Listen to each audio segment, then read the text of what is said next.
अस्सलाम वालेकुम दोस्तों, हिंदू पंडित भी अब मुसलमानों पर जंग मुसल्लत करने के ख्वाब देखने लग गए हैं। मक्का पर कब्जा करने के हवाले से हिंदू पंडित ने क्या कहा, आप ये क्लिप सुने जरा। लेकिन जो सपना हम सब की आंखों में होना चाहिए, केवल अफगानिस्तान तक नहीं, हमें मक्का के उस मंदिर को भी लेना होगा जहां महादेव की गंगा जमजम के रूप में बहती है। आपको कैंसर परवार वहां जाकर करना पड़ेगा जहां से सारा कैंसर। तो सुना दोस्तों आपने कैसे ये मक्का पर कब्जा करने के ख्वाब देख रहे हैं और कह रहे हैं कि जैसे भारत में गंगा का पानी है वैसे ही मक्का में जमजम का पानी है, इसलिए वहां हम कब्जा करके रहेंगे और जहां से इस्लाम शुरू हुआ था उस जगह पर ही कब्जा कर लेंगे। अब इसराइल कैसे भारत को अपने मकासद के लिए इस्तेमाल कर सकता है और हुमायूं महबूब ने दुनिया को किन जंगों से मुतल्लिक खबरदार किया था, इस पर भी बात करेंगे। तो इस पंडित के इस ख्वाब के बारे में दोस्तों आपकी क्या राय है? क्या ये कभी इसको पूरा भी कर पाएंगे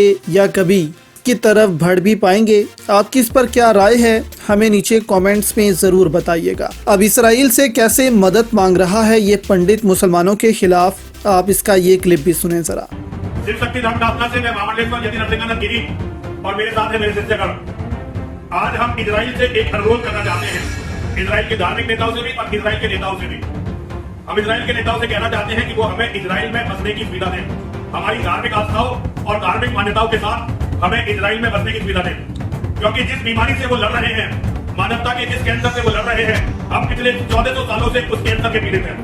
हमारा और यहूदियों का शत्रु एक ही है, मोहम्मद, और मोहम्मद की शैतानी किताब। हम शांति के समय में अपने कार्य करेंगे और जब कभी भी युद्ध या आपातकाल होगा, हम निःशुल्क बिना कोई डर लिए इजराइल की सरकार से हर युद्ध को आपके साथ लड़ेंगे और आपातकाल में आपके अनुसार, देश के अनुसार जो इजराइल के हित में होगा। अब ये हिंदू पंडित दोस्तों इस्राइल में आबाद होना चाहते हैं कि हमें इस्राइल में आबाद होने दिया जाए, एक मौका दिया जाए, हम इन मुसलमानों को ख़त्म कर देंगे। अब यहाँ पर इस्राइल खुद ही परेशान हो गया है कि 1948 में तो हम फ़लस्तीन में ऐसे ही आबाद हो गए थे और आहिस्ता आहिस्ता इनके मुल्क पर ही कब्जा कर लिया।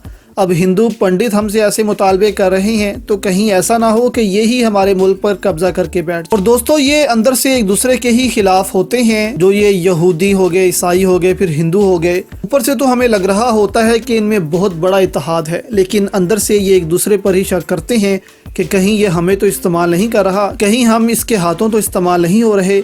अब भारतीय पंडित दोस्तों इससे पहले भी पाकिस्तान के खिलाफ बयान जारी करते रहे हैं कि हम पाकिस्तान पर कब्जा कर लेंगे। तो ये अफगान तालिबान भी सुन ले दोस्तों कि अफगानिस्तान पर भी भारतीय कब्जा करने के ख्वाब देख रहे हैं, जबकि अफगानी भारतीयों के लिए मरे जा रहे हैं कि उनसे बस किसी तरह ताल्लुकात इस्तवार हो जाएं। देखें 2 माह कबल हुमायूं महबूब ने खबरदार किया था कि दुनिया में अब सरहदें तब्दील होना शुरू हो रही हैं। लाइक के कुछ मुल्क बड़े हो सकते हैं, कुछ मुल्क अपनी इलाके खो सकते हैं, छोटे हो सकते हैं और जंगों का आगाज हो रहा है दुनिया में। वर्ल्ड वॉर 3 के हवाले से तो उन्होंने नहीं कहा, लेकिन ये कहा था कि हर मुल्क को अपनी सरहदों का ख्याल करना चाहिए। अब आप देख रहे हैं कि यूक्रेन वॉर के बाद अब मिडल ईस्ट में भी जंगें शुरू हो रही हैं। अब आप यही सोच रहे होंगे कि क्या पाकिस्तान और भारत भी इस जंग में कूद सकते हैं? तो देखें, पाकिस्तान तो अगर फ़लस्तीन पर जंग मुसल्लत की जाती है तो पाकिस्तान तो इस जंग में कूद जाएगा, लेकिन भारत के हवाले से यहाँ पर कुछ कहना कबल अज़ वक्त होगा। देखें जैसे इसराइल में रबी हैं, वो इस जंग से बहुत खुश हैं, जबकि बाकी यहूदी तो सड़कों पर प्रोटेस्ट कर रहे हैं कि इस जंग को रोका जाए, हमें इस जंग में शामिल ना किया जाए। इसी तरह ये जो हिंदू पंडित हैं भारत में, ये भी ऐसी जंगों से बहुत खुश होते हैं और कहते हैं कि भारत को भी इस जंग में शामिल होना चाहिए, हम मक्का पर, मदीना पर कब्जा कर लेंगे। तो ये सब बातें ये बोलते हैं और इनकी किताबों में लिखा गया है कि अखंड भारत बनेगा। इसराइल को क्योंकि मुख्तलिफ फ्रंट से जंग का सामना होगा तो जाहिर है वो अकेला तो ये जंग लड़ेगा नहीं। कोरिया, चीन, रूस, मुस्लिम दुनिया इसराइल के खिलाफ होगी, तो इसराइल यहाँ पर भारत को साथ मिलाकर शुमाली कोरिया को उसके खिलाफ जंग में शामिल कर सकता है कि यहाँ पर भारत शुमाली कोरिया को रोक के रखे। देखें शुमाली कोरिया है तो छोटा सा मुल्क, लेकिन भारत से भी कहीं गुना ज़्यादा ताकतवर है। ये भारत जैसे मुल्क शुमाली कोरिया के आगे दोस्तों कुछ भी नहीं है।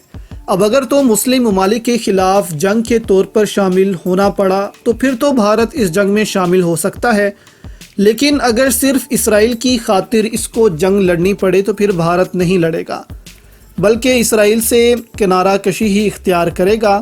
ہاں، چھوٹا موٹا راستہ جو ہے وہ چینی نیوی کا یا کسی اور نیوی کا روکتا رہے گا کہ امریکہ بھی اس سے خوش ہو جائے، لیکن بھارت کبھی بھی خود کو اس جنگ میں شامل نہیں کرے گا، کیونکہ بھارت کو معلوم ہے کہ اگر اس جنگ میں شامل ہو گئے تو پھر اس کا کیا حال ہوگا، اور مسلم دنیا بھی بھارت سے شدید ناراض ہوگی، جو آج کل بھارت کے کافی قریب بھی ہوئی پڑی ہے، جیسے کہ سعودی عرب اور UAE وغیرہ۔